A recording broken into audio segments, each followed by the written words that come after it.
దేవుడి నామానికి మీకందరికీ నా వందనములు. హల్లెలూయా.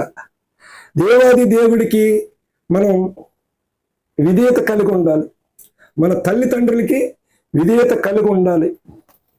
అప్పుడే మనం దీవించి పడతాం, ఆశీర్వదించి పడతాం, దేవుళ్ళు ఎదగగలుగుతాం, మన సమాజంలో మంచి పేరు ఉంటుంది.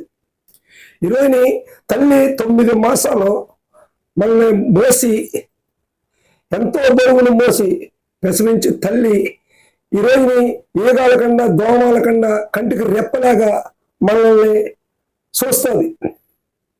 తల్లి తండ్రి మన తినే తిండి కాంచి, మన కట్టుకునే బట్టలు కాంచి, మన చదువుకునే బుక్స్ కాంచి ఒక తండ్రి మనల్ని బాగోవాలని గొడ్డిలా కష్టపడతాడు. ఎంత బరువైనా మోస్తాడు.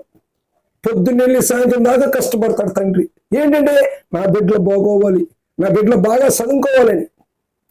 మరి అలాగే పరలోక తండ్రి ఈరోజు మనం సజీవులుగా ఉన్నామంటే, ఇంకా మనం మాట్లాడుతున్నామంటే, మనం ఇంకా తిరుగుతున్నామంటే, ఈరోజు మంచి ఉద్యోగం వచ్చిందంటే, ఈరోజు మంచి స్థాయిలో ఉన్నామంటే అది ఎవరి కృప?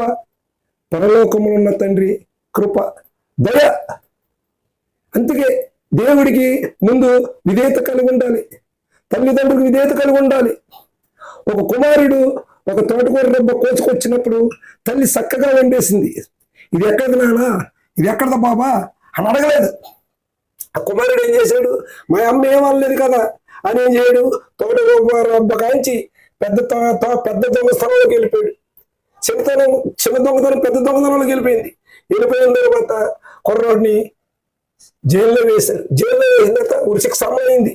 అమలైన తర్వాత ఇంకా ఉరి తీస్తారు. అధికారులు ఒక మాట అన్నాడు, అయ్యా నా తల్లిని ఒక్క మాట అడగాలని అడిగినప్పుడు వెళ్ళినప్పుడు తల్లి దగ్గరికి వెళ్ళి, అమ్మా నన్ను తోటకూర రొబ్బ తెచ్చినప్పుడు నన్ను ఎందుకు కొట్టలేదు, నన్ను ఎందుకు తిట్టలేదు? ఈ రోజుని ఆ తోటకూర రొబ్బ దొంగతనం ఇవ్వాలి, పెద్ద దొంగతనంలోకి వెళ్ళిపోయాలి, నా ప్రాణం తీరుతుంది అని ఆ కుమారుడు ఎంతో బాధపడ్డాడు.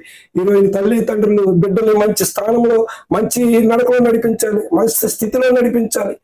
అమ్మ మనం ఈ కొద్ది మాటలు దేవుడు దీవించును గాక. ఆమేన్.